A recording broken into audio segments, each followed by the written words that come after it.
adding that it actually posed a threat to the future of the party. The Conservative Party faces electoral oblivion in a matter of months if we introduce yet another bill destined to fail. Do we fight for sovereignty, or do we let our party die? I refuse to sit by and allow us to fail. Suella Braverman. Now, in other news today, Boris Johnson told the COVID inquiry that he did make mistakes during the pandemic. If you're watching on television, there are some flashing images coming up. The former Prime Minister told the inquiry that things should have been done differently in the UK, and he took full responsibility for the government's decision-making at the time. Mr Johnson apologised for the suffering caused, saying he should have twigged much sooner when the pandemic took hold in Italy in February 2020. That's the news. This is GB News. Across the UK on TV, in your car, on digital radio and on your smart speaker by saying play GB News. This is Britain's news channel.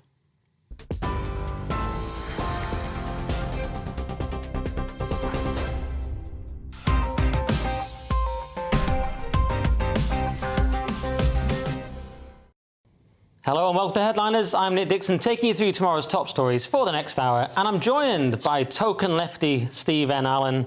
There he is, look at him. And token Carey Marks. Not my best joke of the show, but they will get better. I like being a token Carey. Who's the real one? I couldn't categorise you. You're beyond categorisation. That's the way I see myself. It is your best joke of the show so far. You've only done one. Yeah, be proud of yourself. Put some spin on it. OK, you're both ready to smash through this news. One massive story we're going to talk about, so get ready to talk about the Tories for a long time. So let's have a look at Thursday's front pages. So the Times has Rwanda bill is doomed, says Jenrick as he quits. The Guardian, Tories in turmoil as immigration minister quits over Rwanda bill. Financial Times, Sunak's drive to unite Tories behind Rwanda bill implodes as Jenrick quits. The eyes spin as Jenrick quits as Sunak takes on Tory right over immigration. The Telegraph, immigration minister quits as PM warned of electoral oblivion. And the Daily Star, Pinocchio on the stand. I swear to tell the truth, the whole truth and nothing but the truth. And that's a slightly different story about Boris and the COVID inquiry. So those are the headlines.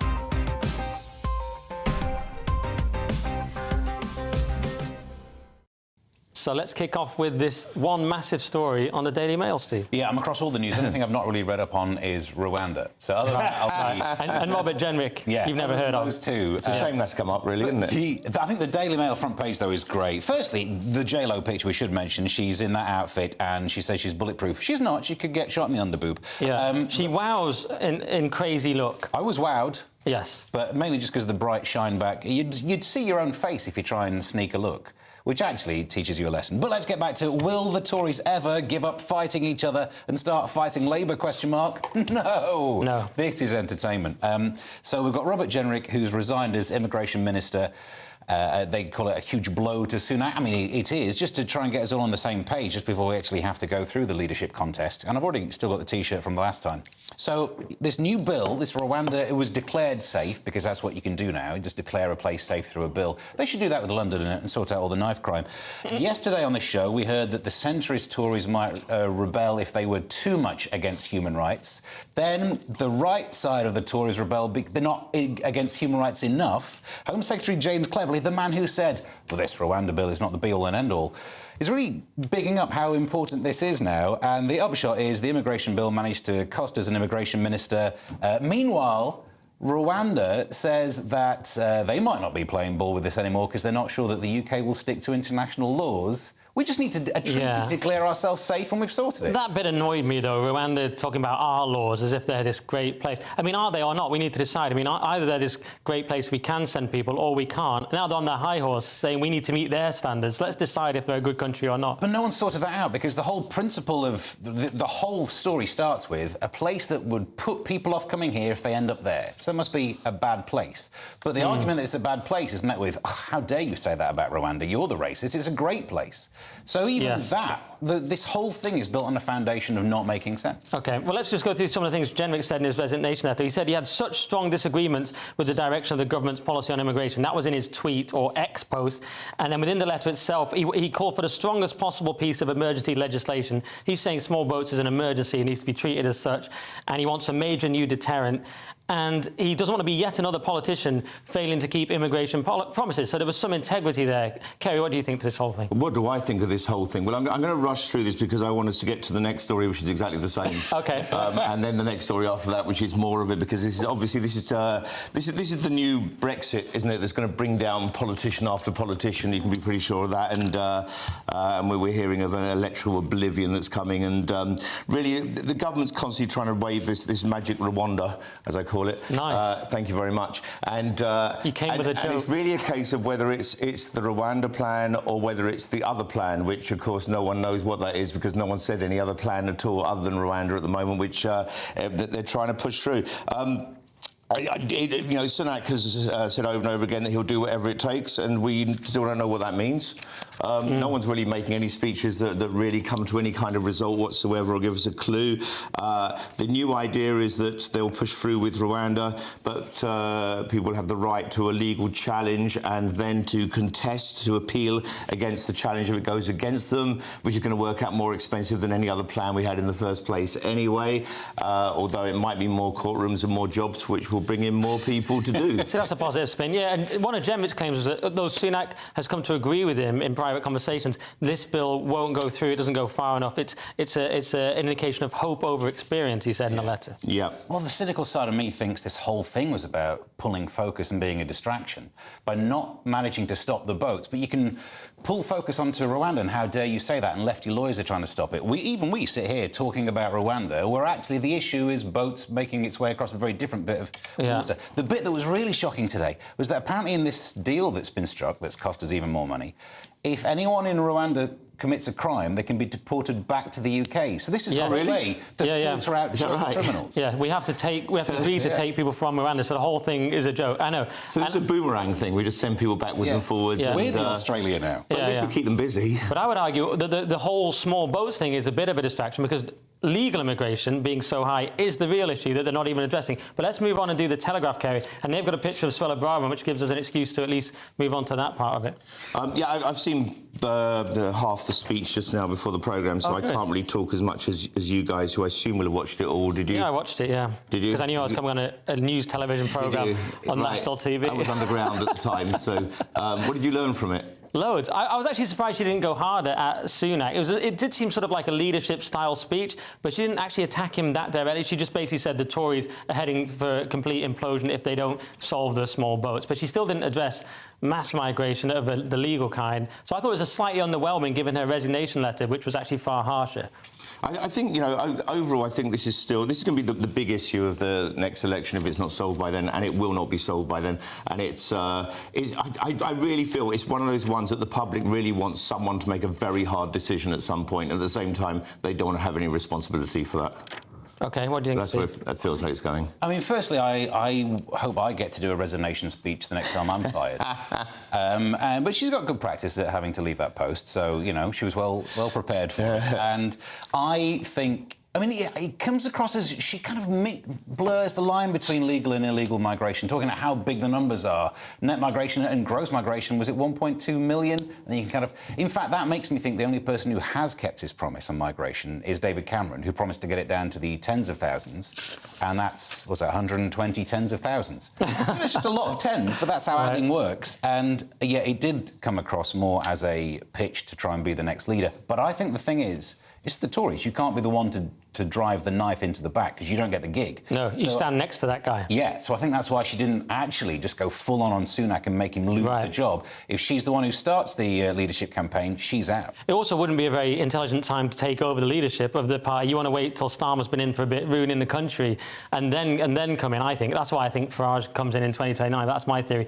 But there was also a rumour that there'll be letters to the 1922 committee, but more as a warning shot, just to say to Sunak, you can't keep messing up on immigration. from the backbenchers or the right of the party. That could backfire as well, though, because if it does trigger a confidence vote, win it if you want, but it doesn't make a difference. Everyone who wins it ends up collapsing eventually. Christopher Hope had an interesting point on this channel. He said that John Major called a confidence vote in himself. That's a gutsy move, isn't it? Which is another option for Sunak, which can shore you up in the party. Right. Though I doubt Sunak would risk it personally at this time, but I don't know, he could do. I doubt very much. I wouldn't do it. I wouldn't even do it on this show with you two. I wouldn't call a confidence vote in myself Give it as a try.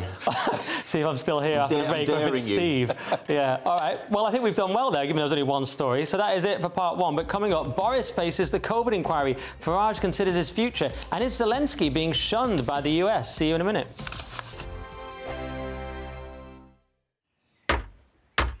Who is it? We're here for the show. Welcome to the Dinosaur Hour with me, John Cleese. I was married to a therapist. And you survived? I thought we were getting Hugh Laurie. Second best. You interviewed Saddam Hussein. What's that like? I was terrified. I'm playing strip poker with you three. No, thank you. My CDs need to be put in alphabetical order. Are you going to be problematic again? The Dinosaur Hour. Sundays on GBNews. Good afternoon, Britain. Good afternoon, Britain. Join us, Tom and Emily, To find out what's happening in the heart of Westminster. and why it matters to you. Weekdays from midday, we bring you the most compelling stories from across the United Kingdom. And from your doorstep to our inbox, That's right, we want to hear from you, GB News. Britain's news channel. I think the most exciting bit for me is talking to people. People who I think are ignored often by the major news channels. We're going to give news they want to hear. There's a voice there that needs to be heard. I think there's a chance here for a diversity of opinion to be expressed, which you don't find elsewhere. It's really exciting. We don't hold back. We're free to say how decisions that are taken here Affects us all around the country. Only on GB News, the People's Channel, Britain's news channel. Join us every night on GB News at 11 p.m. for Headliners, which is 3 top comedians going through the next day's news stories, which is exactly what you need, because when the establishment has gone crazy, you need some craziness to make sense of it. Headliners. You don't have to bother reading the newspaper. We've got it covered for you. Every night at 11 p.m. and repeated every morning at 5 a.m. We won't send you to sleep like some of the other paper review shows out there. So join us 11 p.m. every night on GB News. The People's Channel, Britain's news channel. Tired of the usual focus-tested, pre-prepared Westminster runaround? Well, so am I. So you want higher taxes? Is your department to blame for this? Are you rethinking this policy? Every Sunday at 9:30, I'll be sitting down with those in power to get the truth about the issues affecting you. Let's be honest, we've known about the cost pressures of this project for years, not months. That's the Camilla Tominey Show, a politics show with personality. On GB News, the People's Channel, Britain's news channel. There's only 3 people you can trust in life. Your doctor, your lawyer, and your nana. I'm not sure. So join me, Nana Aquare, at 3 p.m. every Saturday and Sunday, where we discuss the biggest topics of the weekend. Be ready for battle. Could you be quiet? What is this? It's my new teeth. It's your new teeth. I don't bite. Well, not without a good reason. Always honest, always fun. Every weekend at 3 p.m. on GB News, the People's Channel, Britain's news channel.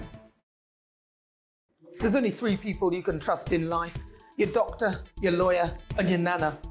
I'm not sure. So join me, Nana Aquare, at 3 p.m. every Saturday and Sunday, where we discuss the biggest topics of the weekend. Be ready for battle. Could you be quiet? What is this? It's my new teeth. It's your new teeth. I don't bite. Well, not without a good reason. Always honest, always fun. Every weekend at 3 p.m. on GB News, the People's Channel, Britain's news channel.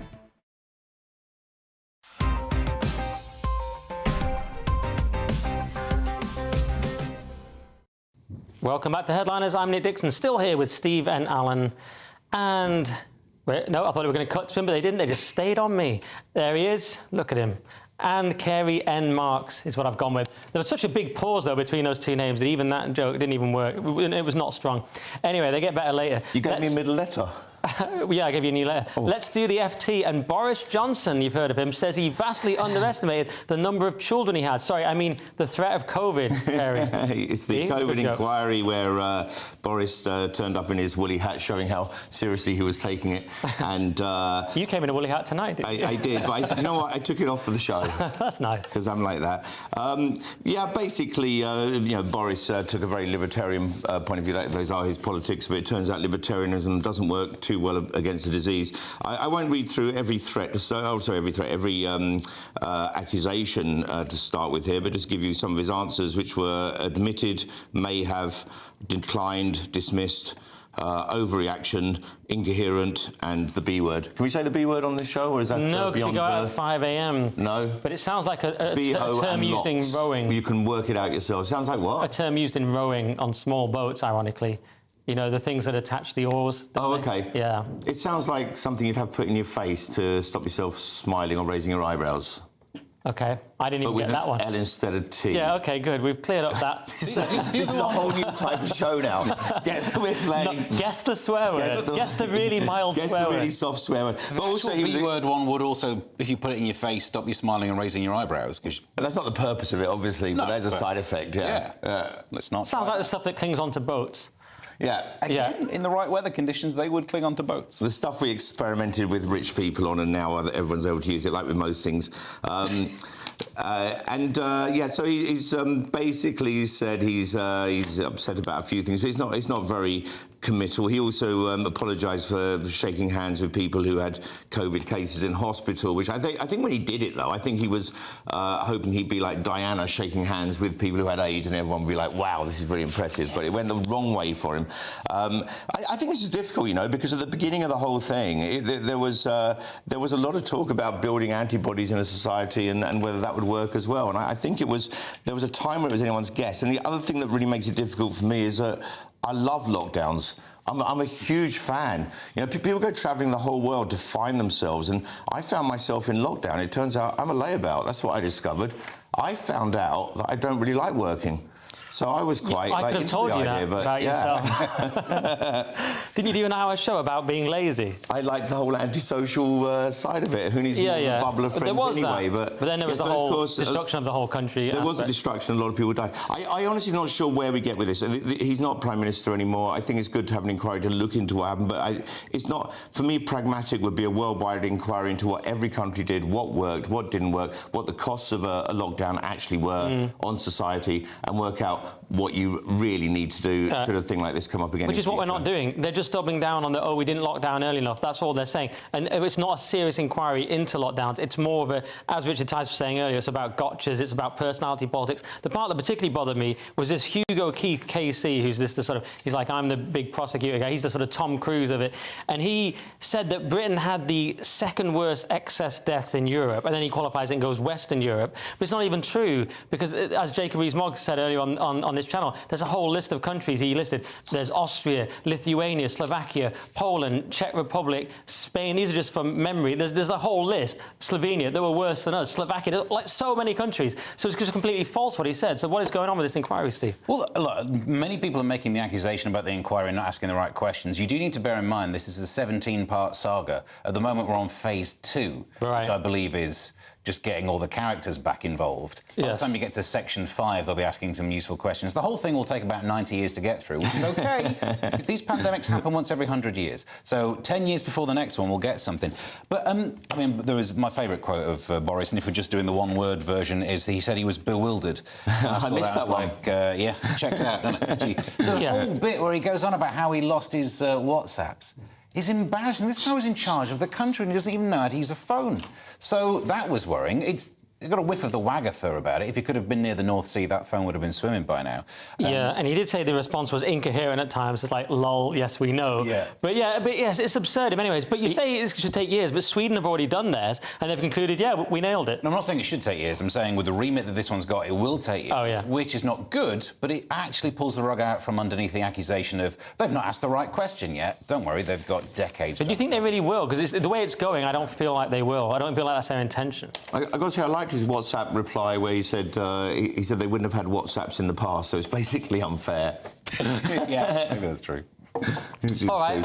Well, we've probably done enough on that one, so let's do The Guardian. And the so-called Hillsborough law, has been rejected. Steve, can you explain this one? I can try. Yeah, government rejects Hillsborough law, central to campaign by victims' families. So this campaign, which starts from the disaster in 1989, so it has taken ages. Then there was a review in 2017, which is nearer, but still, that's taken ages. So much so there's been apologies about that amount of time that's passed. And they wanted there to be this legal requirement of candour when public bodies are involved in anything that's a tragedy like this. Part of it, you do think, well, you presume that these bodies should be acting in public interest at the time, so you wouldn't need to bring in a law about it. But when the government refuses to sign a law about that, I don't know if it feels like a red flag. Why are you not agreeing with the aims? The 6 points of the Charter were that public authorities should place the public interest above their own reputation. Again, you kind of expect that.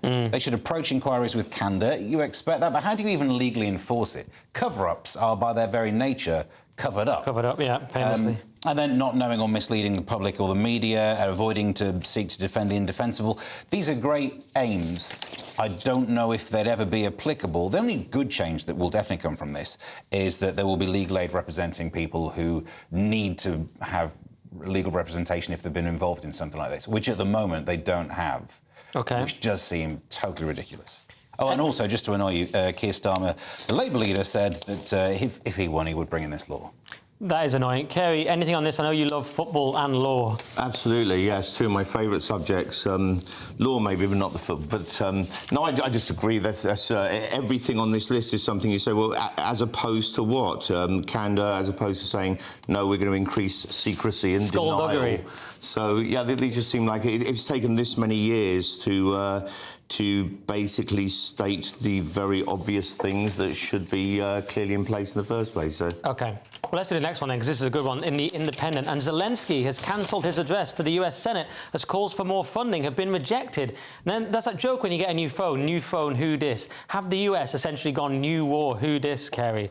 Well, the Biden administration invited Zelensky to address the senators so they could hear directly from him precisely what's at stake, which I thought we know what's at stake, don't we? It's losing a war. Yeah. Right? So why he needed to be there, I've got no idea. Or rather, it was supposed to be an appearance by internet, which just seems complete. What it is, wars drag on. At first, when they start, everyone's really got strong opinions and wants something to happen, but they become tiresome after a while, and people lose interest. And of course, there's more wars look like they're on the cards at the moment. Venezuela eyeing up Guyana, and what's going on still continues. Syria, Yemen, the Houthis are attacking in the Red Sea. Who do they think they are? And no one knows whether we're entering into a phase where America's going to need all its weapons and going to need more money for what's looking like it's going to become a world event. But at the same time... And Israel, you haven't even mentioned. Of course, well, Israel, Palestine, yeah, it's a given, isn't it? Yeah. I think it's something like 50 military wars or skirmishes going on at the moment around the world. So any time it can all explode. But there's also problems with this. Is the US stops giving arms, and the IMF funding is going to stop, and it's going to be a desperate situation for Ukraine at the moment.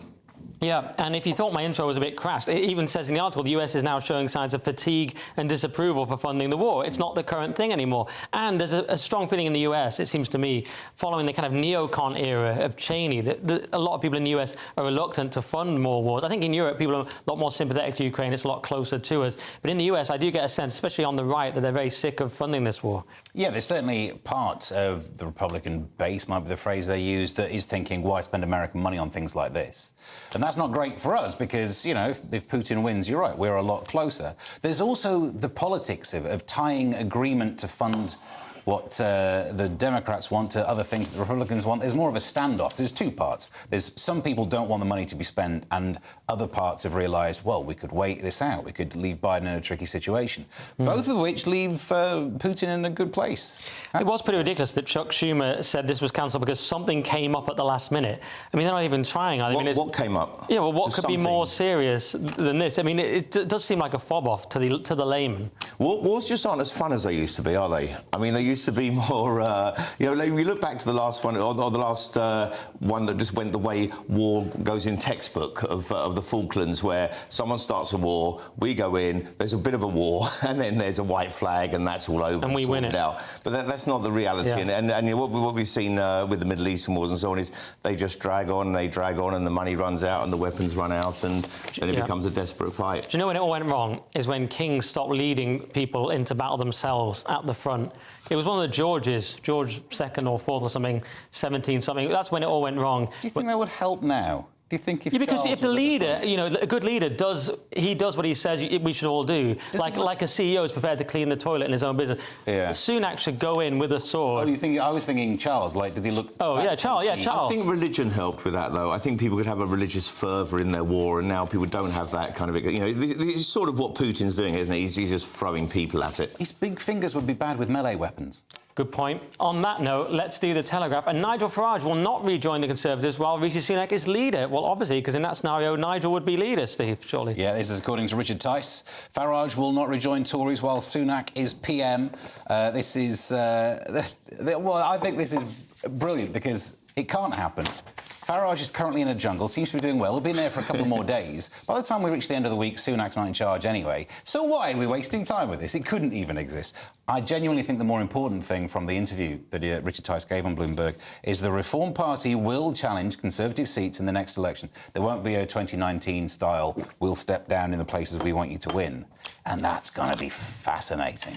That was the key part, I thought, yeah, because they backed down in 2019. It was thought to be a mistake later, or at least in terms of their reputation, a bit like the Lib Dems doing the coalition, not quite as damaging. So they're saying they wouldn't do that, which I totally believe. I don't believe the part that Farage wouldn't join the Tories, which is what Tice says he believes would happen here. He thinks he'll stay with Reform. I'm not so convinced if he had an offer to be Tory leader. But I will say he would lead us into battle, Farage. I mean, he's in a jungle, for crying out loud. He would definitely lead with a sword. He would lead us in a battle. What do you think, Gary? Well, yeah, he's in the jungle with "I'm a celebrity, get me out of here," which is a disappointment for me because you know I put in a TV idea a while ago which was similar, but it was putting a lot of ventriloquists in a box, and it was going to be called "I'm a ventriloquist, get me out of here." What do you think? I wondered where that was going, and I'm shocked that's where it went. That's all I've got. That is it. No, I mean, look, I don't know. I can't see Farage becoming Prime Minister, but obviously they need to bring him back in because they just can't afford yet another split with the Tory party, which is what they would have for the next election. Farage will win in 2029 after Starmer's ruined the country for 5 years. You heard it here first. But the tragedy is, if Farage does join the Tory party, Tobias Ellwood has said he'd quit. So gutted. We don't care, basically. Bye. Can I just say another bit from Richard Tice? He did say, if someone consistently promises to supply a service to you and fails to deliver, you fire that supplier. So he's also in favour of nationalising water companies. We live and learn. Interesting Steve-like spin on that. That is it for part 2. But coming up, gender conversion therapy, why exercise is bad, and Trump threatens to become a dictator. Finally, some good news. See you in 2 minutes.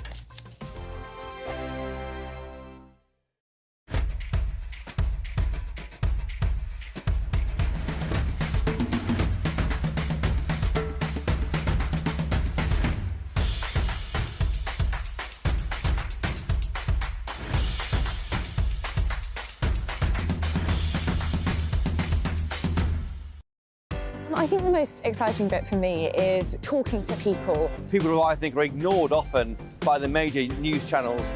We're going to give news they want to hear. There's a voice there that needs to be heard. I think there's a chance here for a diversity of opinion to be expressed, which you don't find elsewhere. It's really exciting. We don't hold back. We're free to say how decisions that are taken here affect us all around the country. Only on GBNews, the People's Channel, Britain's news channel. There's only 3 people you can trust in life. Your doctor, your lawyer, and your nana. I'm not sure. So join me, Nana Aquia, at 3 p.m. every Saturday and Sunday, where we discuss the biggest topics of the weekend. Be ready for battle. Could you be quiet? What is this? It's my new teeth. It's your new teeth. I don't bite. Well, not without a good reason. Always honest, always fun. Every weekend at 3 p.m. on GBNews, the People's Channel, Britain's news channel. I'm Michelle Dewberry, and I'm not here to tell you what to think. I'd much rather hear what you have to say. So send in your opinions to gbviews@gbnews.com. Keep them clean, and you never know, I might read them out. With my panel here on Jubes & Co, we debate, we get stuck into the issues of the day on a show where all views are welcome, especially yours. GB News, the People's Channel, Britain's news channel. Join us every night on GB News at 11 p.m. for Headliners, which is 3 top comedians going through the next day's news stories, which is exactly what you need, because when the establishment has gone crazy, you need some craziness to make sense of it. Headliners. You don't have to bother reading the newspaper. We've got it covered for you. Every night at 11 p.m. and repeated every morning at 5 a.m. We won't send you to sleep like some of the other paper review shows out there. So join us 11 p.m. every night on GB News, the People's Channel, Britain's news channel. Who is it? We're here for the show. Welcome to the Dinosaur Hour with me, John Cleese. I was married to a therapist. And you survived? I thought we were getting Hugh Laurie. Second best. You interviewed Saddam Hussein. What's that like? I was terrified. I'm playing strip poker with these three. Oh! No, thank you. My CDs need to be put in alphabetical order. Are you going to be problematic again? The Dinosaur Hour. Sundays on GB News.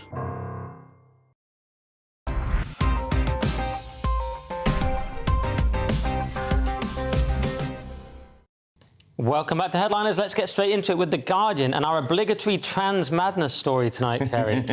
We do one every night. Is it obligatory? Yeah. Yeah? Yeah. Oh, well, I'm glad I'm here for Part it. of the contract.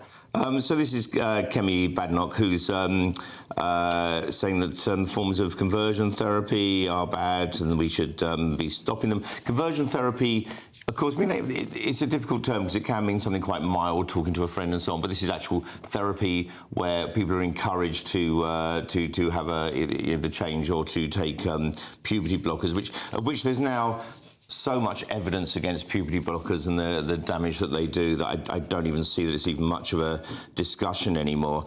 You'd think. And of course, it's one of those areas that there's a great deal of hysteria, right? I don't really have to say they hysteria now, do you? I'm not sure how that's changed. What we hear from some people is that not affirming someone's gender is murder, so it's become a difficult thing. I think it's a bit weird we call it gender-affirming care anyway. Who has any kind of care or sees a doctor to be affirmed in any of their beliefs? To discuss something maybe, but it's like you don't go for abortion affirming care. It's like you have to discuss it with a doctor who then decides whether it's right for you or not. We don't have assisted death affirming care. There's no celebration of people who've come to us. We've got good results, so they were confused, but we've talked them into it. Right, and it's never affirming the gender you already are. It's never going, Kerry, you're so a man. Do you know what I mean? It's always affirming you to be the other one, Which I don't think we should be doing anyway. We shouldn't be saying you have to stick with what you are. It's a case of we should be helping people who have a problem and discussing it with them rather than affirming anything, really. Yeah, but Steve, the confusion to me was that before they were saying the conversion therapy ban was about the idea that just talking to people sensibly was a kind of conversion therapy, talking to young people sensibly. They were trying to call that conversion therapy, and that made it confusing. But now Kemi's kind of hitting back, going on the offensive, saying, no, what's conversion therapy is the affirming care, which is what I've always thought anyway. And there's one other second aspect, which is the Five Eyes aspect, which is really interesting, that we're not accepting anymore gender recognition certificates from certain countries, which are now going to include our closest allies in the Five Eyes of Australia, New Zealand, Canada and the US, because they're not going to have rigorous enough systems, which I think is good, that we're being really strong. We're saying, no, your systems aren't good enough. We're not going to recognise them anymore. Yeah, I listened to these stories using the phone to read them to me on the way in, and I thought they were talking about Five Guys, so I got very confused. I don't know why you'd nip down the burger place. The doctor might affirm your gender, but don't get it out in the burger place. You're right about the way that they're using the language to make the argument harder. So conversion therapy now means itself and the total opposite. So now you can't argue about conversion therapy because the phrase is now meaningless. Whenever a word means the opposite, when it means cheese and non-cheese. Yeah, and literally is one of those words that now also means the opposite. It means metaphorically, yeah. So we need to get to a stage where you can actually have a discussion about what people might need, what people don't need, about things that you shouldn't be offended by, and then actually work out how to move forward on this. We're not ready for it. We need another couple of years' worth of getting all upset about stuff, but at some point that'll have to happen. Surely it's down to how the law's worded, though. I mean, if it's worded carefully, then I think it's about extreme forms of conversion therapy, isn't it? Really, it's not. It's not about stopping any form of or anyone going to get any help. And I'm not against full affirming care. I'd like to get some coma affirming care because I have a belief that I'm in a coma, which is why I never get anything done.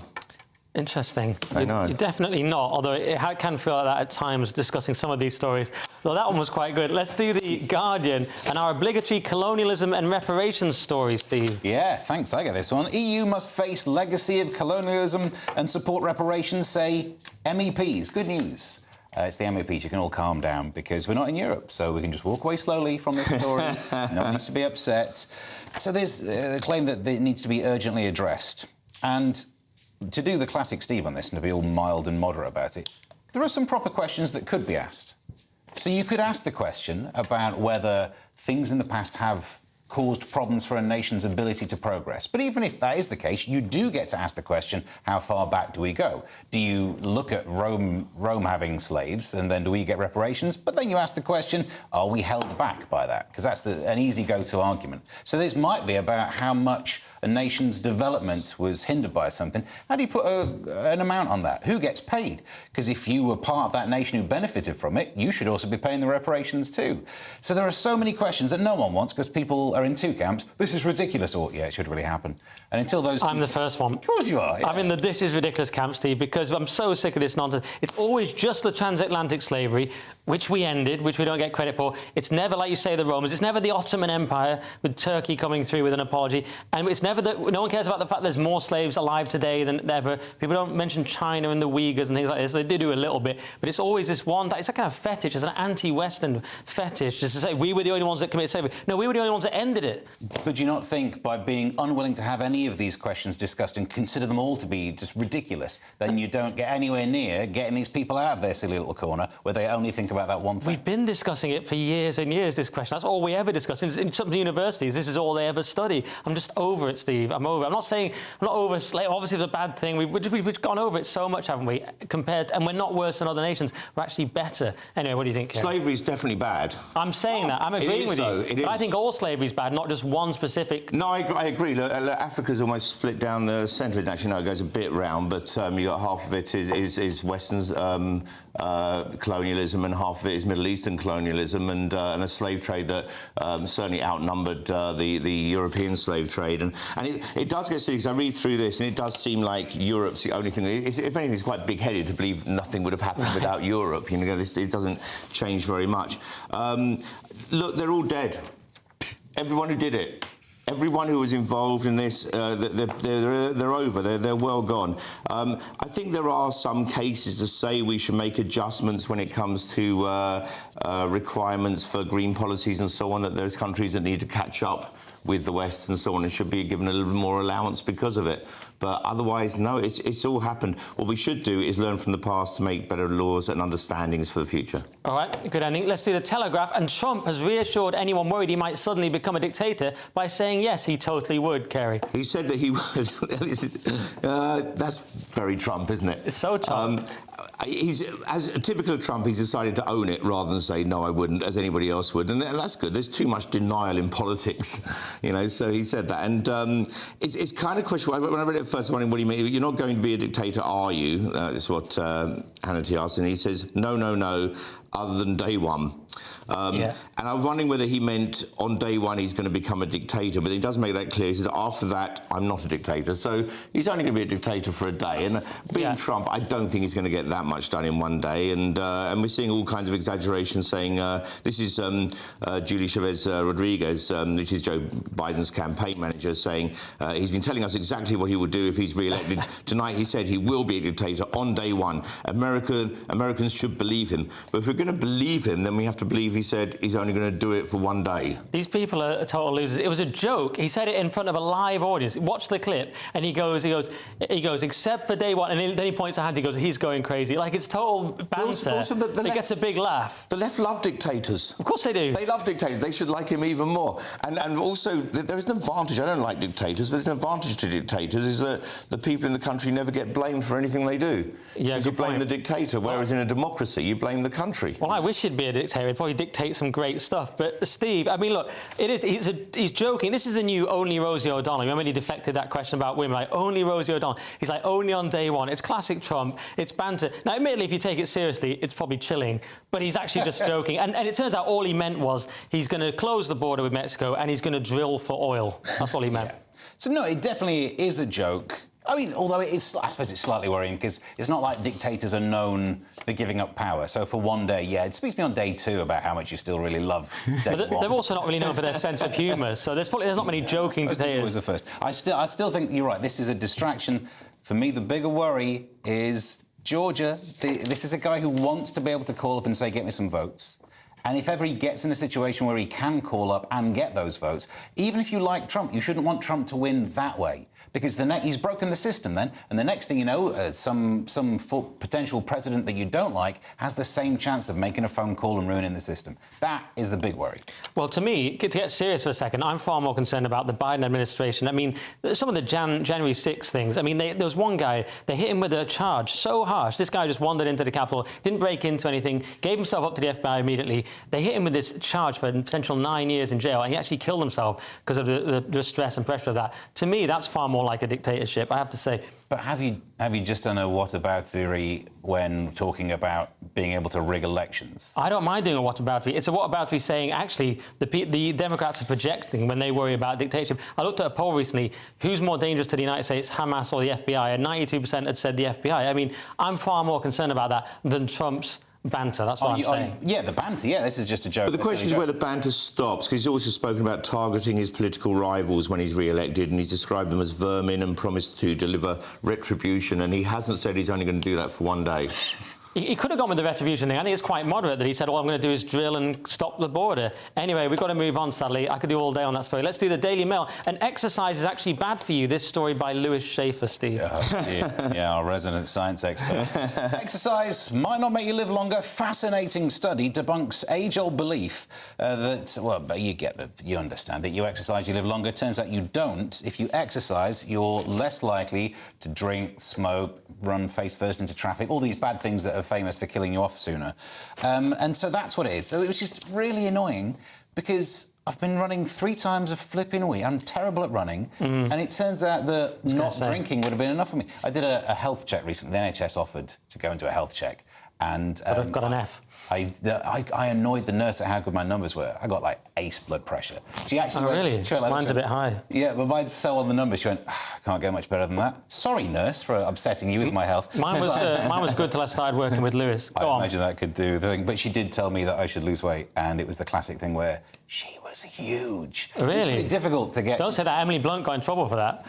Don't say she was enormous. No, well, but she was fat-shaming me. Yeah, right. And it's like... We're not allowed to do that, but nurses get to do it. Her BMI was based on pi. What's your BMI? That's what you shouldn't be looking at her BMI. It was based on pi, and I don't mean the number. This whole thing's based on a false premise. I thought exercise actually shortened your life. Intense exercise, I always thought shortened your life, actually. You just do it because you like the endorphins. Yeah, they're not even saying that exercise means that people are going to live a more healthy lifestyle. It's more the other way around. People who live a healthier lifestyle are more likely to exercise. But I've been saying this for years. I mean, I'm easily influenced on exercise. I'll be like, oh, John doesn't exercise and he's still alive, so therefore I don't need to.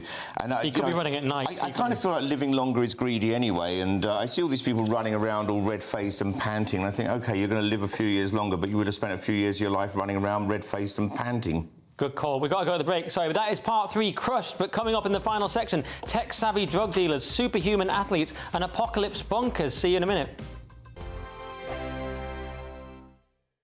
Your weekend starts here with Friday Night Live with me, Mark Dolan, 8 till 9 on GB News. Big stories, big guests and big laughs as we get you ready for a cracking weekend. That's Friday Night Live with Mark Dolan. Fridays 8 till 9 on GB News. Bring your own drinks. The admission's free. Wake up to the headlines with Headliners every morning at 5 a.m. We treat you to the day's biggest stories before anyone else, 7 days a week. You can catch up on everything you need to know before you've even had your kippers. Headliners every morning at 5 a.m, only on GB News, the People's Channel, Britain's news channel. In the GB Newsroom, we bring you the news as it happens. With our team of dedicated journalists across the UK, we're ready to give you accurate reporting every day. When the news breaks, we'll be there. with bulletins on GB News, the People's Channel, Britain's news channel. Big news, big debates, big opinion. Patrick Christie's Tonight is the week's biggest show. Every weekday, 9 to 11 p.m, we've got the inside track on the day's top stories. There'll be sharp takes you won't get anywhere else. We will set the news agenda, not just follow it, and I want to bring you along for the ride. Whatever it is, we'll have our finger on the pulse. It's news, but it's this close to entertainment. Patrick Christie's Tonight, 9 to 11 p.m, only on GB News, the People's Channel, Britain's news channel. Good afternoon, Britain. Good afternoon, Britain. Join us, Tom and Emily, To find out what's happening in the heart of Westminster. and why it matters to you. Weekdays from midday, we bring you the most compelling stories from across the United Kingdom. And from your doorstep to our inbox. That's right, we want to hear from you. GB News, Britain's news channel. GB News, unlike other broadcasters, isn't obsessed with the London-Westminster bubble. We think there's a nation beyond the M25, and that's why we talk about the issues that matter across the land. Join me on State of the Nation, 8 to 9 o'clock, Monday to Thursday, on GB News. Daisy's listening, and you should too. I'm Andrew Doyle. Join me at 7 o'clock every Sunday night for Free Speech Nation, the show where I tackle the week's biggest stories in politics and current affairs with the help of my two comedian panellists and a variety of special guests. Free Speech Nation, Sunday nights from 7 on GB News, the People's Channel, Britain's news channel. Tired of the usual focus-tested, pre-prepared Westminster runaround? Well, so am I. So you want higher taxes? Is your department to blame for this? Are you rethinking this policy? Every Sunday at 9:30, I'll be sitting down with those in power to get the truth about the issues affecting you. Let's be honest, we've known about the cost pressures of this project for years, not months. That's the Camilla Tominey Show, a politics show with personality. On GB News, the People's Channel, Britain's news channel.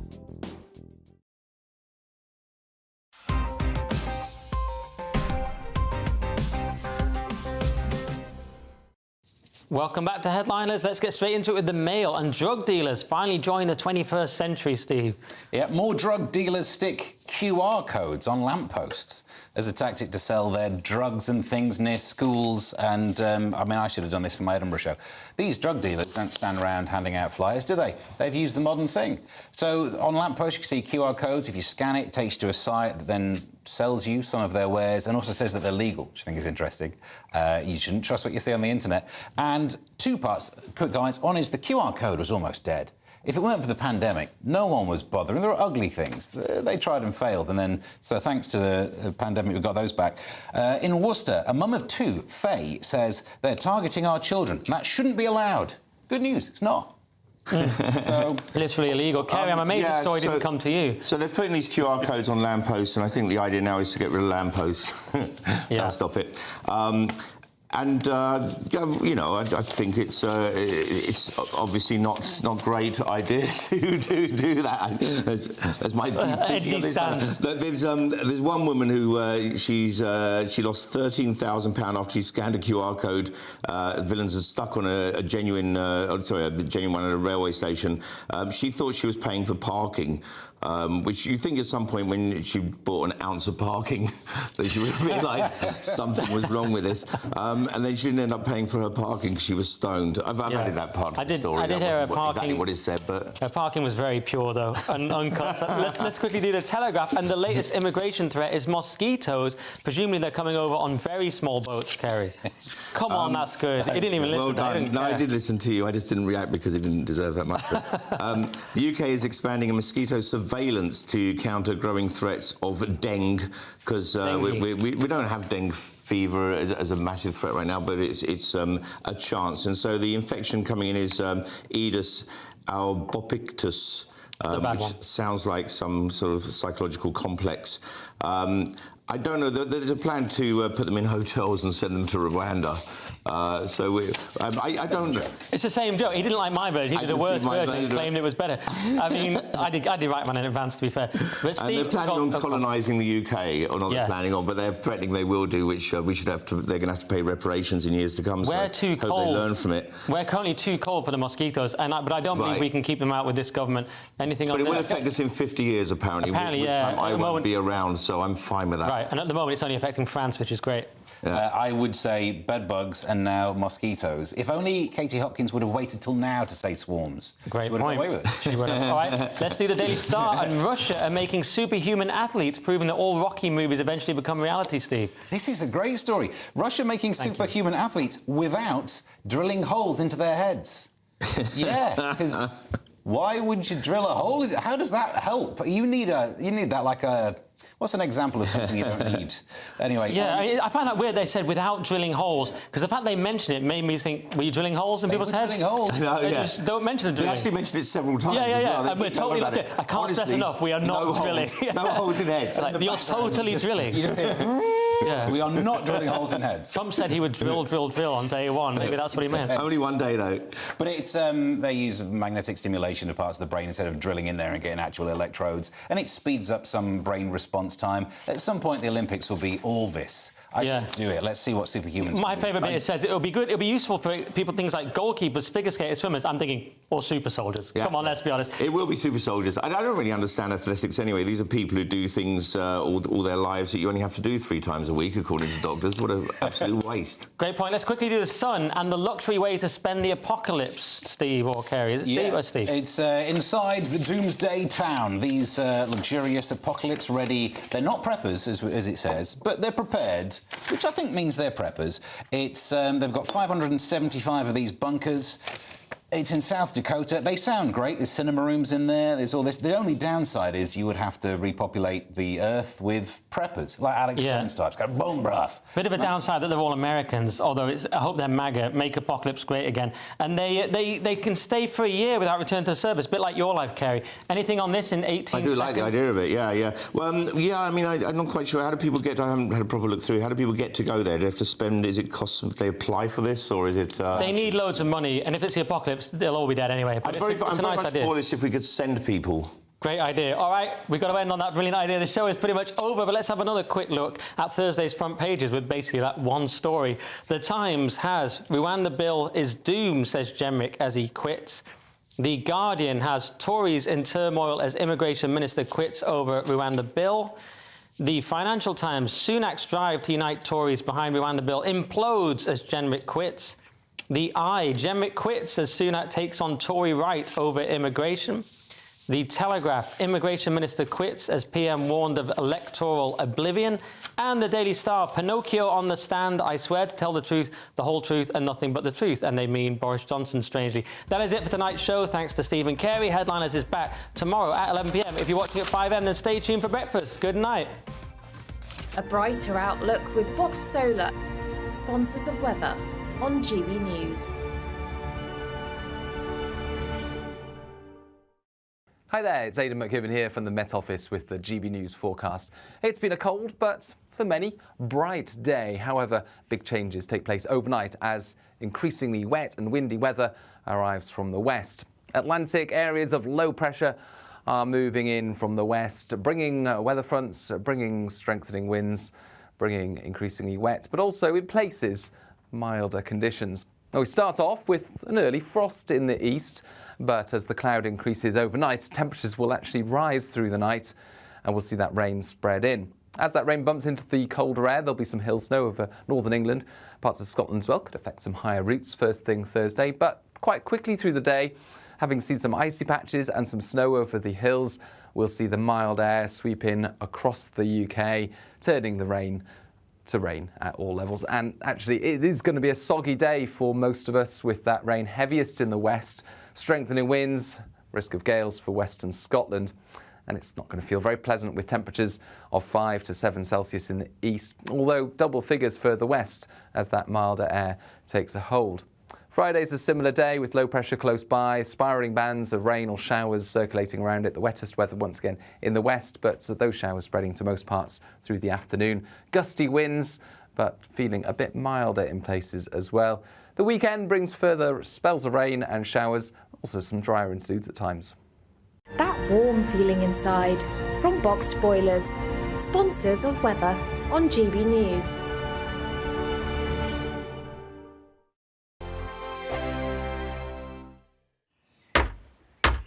Who is it? We're here for the show. Welcome to the Dinosaur Hour with me, John Cleese. I was married to a therapist. And you survived? I thought we were getting Hugh Laurie. Second best. You interviewed Saddam Hussein. What's that like? I was terrified. I'm playing strip poker with these three. No, thank you. My CDs need to be put in alphabetical order. Are you going to be problematic again? The Dinosaur Hour. Sundays on GB News. Good afternoon, Britain. Good afternoon, Britain. Join us, Tom and Emily, To find out what's happening in the heart of Westminster. and why it matters to you. Weekdays from midday, we bring you the most compelling stories from across the United Kingdom. And from your doorstep to our inbox. That's right, we want to hear from you. GB News. Britain's news channel. I think the most exciting bit for me is talking to people. People who I think are ignored often by the major news channels. We're going to give news they want to hear. There's a voice there that needs to be heard. I think there's a chance here for a diversity of opinion to be expressed, which you don't find elsewhere. It's really exciting. We don't hold back. We're free to say how decisions that are taken here affect us all around the country. Only on GB News, the People's Channel, Britain's news channel. Join us every night on GB News at 11 p.m. for Headliners, which is 3 top comedians going through the next day's news stories, which is exactly what you need, because when the establishment has gone crazy, you need some craziness to make sense of it.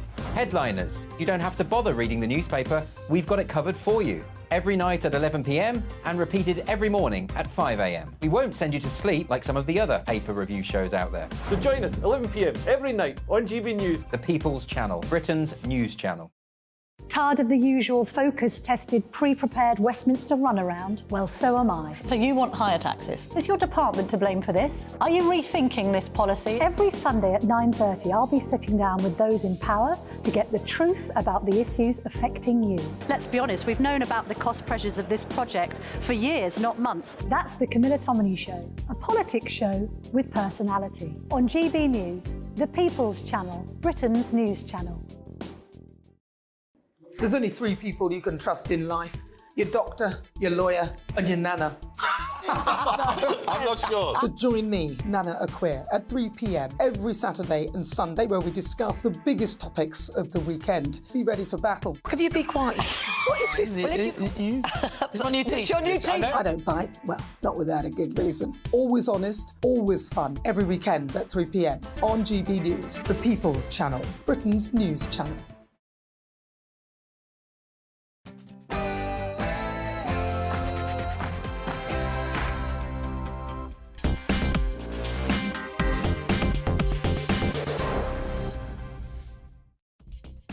And a very, very good evening. At 7 o'clock, it's Farage here on GB News with me, Richard Tice, at a time when the rumours are abuzz in Westminster that the Immigration Minister, Robert Jenrick, may have resigned or be resigning almost as we speak. Full-on show.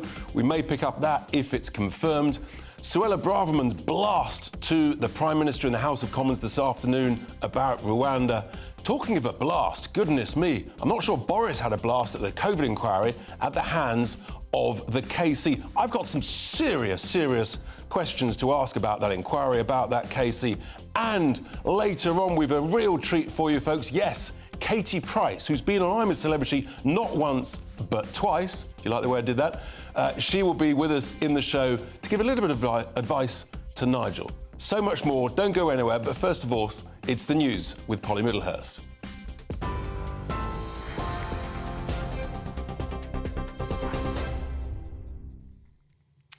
Thanks very much, Richard. Well, the top story tonight, the Home Secretary has been speaking about emergency legislation to process illegal migrants in Rwanda, saying it will prevent further legal challenges through the courts. Speaking in the Commons within the last hour, James cleverly insisted that Rwanda is a safe country to process UK migrants inside and that UK legislation works alongside other government measures to end illegal migration. Meanwhile, some UK newspapers are reporting the Immigration Minister, Robert Jenrick, may have resigned. You'll have heard Richard Tice referring to that a short time ago. That isn't confirmed, but he was noticeably absent from James Cleverly's statement on Rwanda. We'll keep an eye on events on that one for you and bring up to date with exactly what happens one way or the other when it does happen. Mr. Cleverly, though, in the Commons today, also saying there was no risk that migrants could ever be returned to their countries of origin from Rwanda as a result of the legislation and the new treaty today. Parliament and the public alike support the Rwanda plan. Other countries have since copied our plans with Rwanda, and we know from interviews that the prospect of being relocated out of the UK has already had a deterrent effect. This will be considerably magnified when we get those flights to Rwanda. This treaty and this new bill will help to make that a reality.